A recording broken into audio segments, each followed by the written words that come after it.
Today for dinner, I made a Caesar tortellini salad. This is amazing. It's probably one of my favorite dinners of all time. And you don't have to turn on your oven in this horrible heat that we're having. First, I cooked a family-sized bag of tortellini, and then I added half a red onion chopped up, a couple cups of cooked chicken, and then a couple cups of romaine lettuce all chopped up. You're gonna add this to a large bowl, and then I also added some black olives in here because we're huge black olive people, but if you're not, you don't have to add that in. And I think bacon would be great in here too. I just didn't have any. And then I did about a cup and a half of Parmesan cheese, and then these croutons. I almost did the whole bag, not quite though. Just stir this up really well, and then you're gonna add your Caesar dressing. You can add however much you want. I did probably like a cup and a half or so of Caesar dressing. I also added some pepper in here, and then you're just going to stir this up until it's all nice and combined. I'm obsessed with this dish. I hope you guys give it a try. Let me know if you do.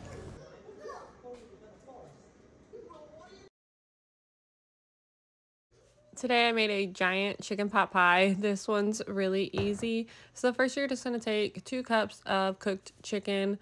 I just used a rotisserie chicken and chopped it all up.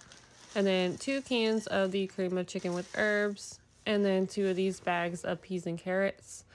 You're just going to stir that up and then add a little chicken broth. I did about a half cup to 3/4 cups. Then you're going to season that real good. I did garlic powder, onion powder, and some pepper. Put it in a 9x13 pan. Pat it down real good. And then you're going to get these puff pastry sheets. I only used 1. You could use 2 if you want. I just rolled mine thin and then placed that over the top just like this. I pinched mine. You could just throw it over too. And then I put 2 little slits on the top of this, just like this. And then I got an egg out, scrambled that up, and then I put a little egg wash on the top of this to make it all nice and golden and crispy. And then I baked it at 400 degrees for around 40 to 45 minutes. Just take it out when it's all nice and golden brown. The whole family loves this one. It's so comforting and filling and just delicious.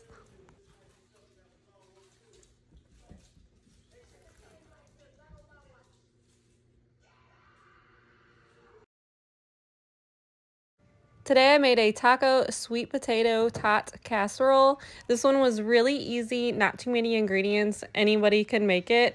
So first I cooked up a 1.5 pounds of ground beef and then put 2 packets of taco seasoning in there with that water. I put a little bit of extra water.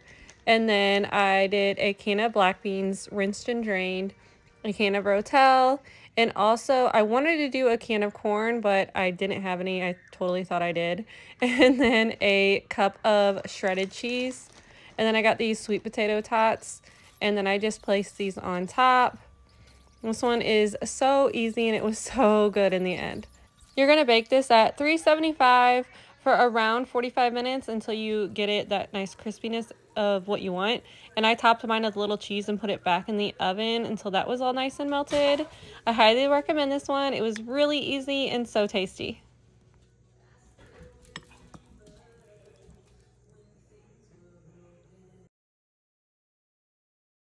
Today for dinner, we made some fried potatoes with sausage, onions, and peppers all in one pan.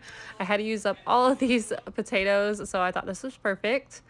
So first we started off by just chopping up our potatoes onto these little cubes, and I'm gonna parboil my potatoes in the microwave. I did about 10 minutes in there with some water, and then I'm gonna cut all my veggies. This is all just what I had. You can pretty much put any veggies you want in there. So I chopped those all up pretty small, and then got this link sausage out too, cut that all up. And then you're gonna get a skillet or an electric skillet, whatever. I have an electric skillet. Pour a little oil in there. And then I'm going to use these seasonings. I did ranch and some Slap Your Mama. And once those potatoes are done, you're going to put those in.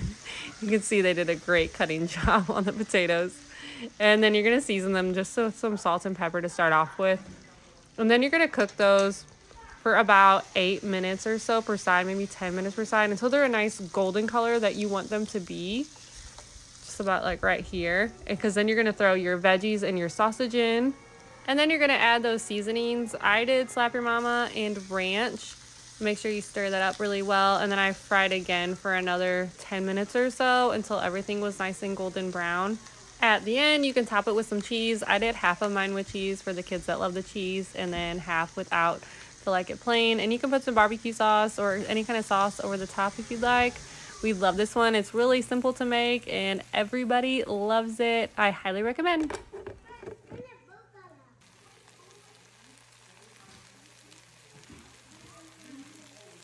Today I made Frisco Melt Sloppy Joes on garlic bread. I'm obsessed with Steak 'n Shake's Frisco Melt. I thought this would be a fun version to make at home.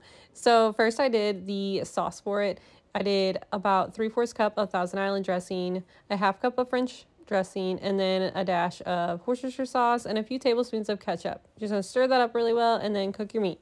So I did a pound of ground beef, threw in an onion in there, and then I added some burger seasoning. So you're just going to stir that up in there. And then I did about a 1/4 cup of beef broth. And then you're going to put a little more Worcestershire sauce right here. And then a tablespoon of cornstarch. Then you're going to get your sauce that you made and put about a 1/2 cup in there of that.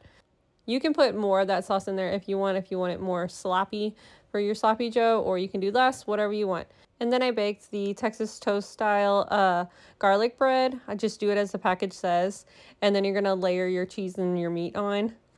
First I did a slice of American cheese, and then I put my meat mixture down, and then I did a slice of Swiss cheese. I only had enough for 6, just so you know, so add more ground beef if you want all 8 done.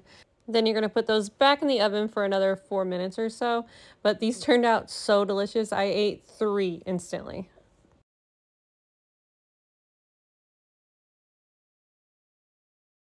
Tonight I made Salisbury steak meatballs for dinner. These were really good and extremely easy to make. I'm really tired today. Georgia and Lena are still not feeling well, and we were up a lot of the night. So first it's just a bag of frozen meatballs, an onion chopped up, 2 cans of beef broth, and then 2 packets of brown gravy. I actually used an au jus gravy and brown gravy because I was just working with what I had, but I think it would be better with 2 browns. All right, and then I did 2 to 3 tablespoons of Worcestershire sauce, and then a bunch of mushrooms, maybe a cup or 2 of mushrooms.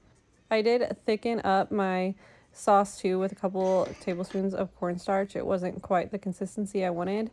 All right, and then I made some mashed potatoes, and then I poured my meatballs and gravy all over the mashed potatoes, and this was incredible. I will be making this one all the time now.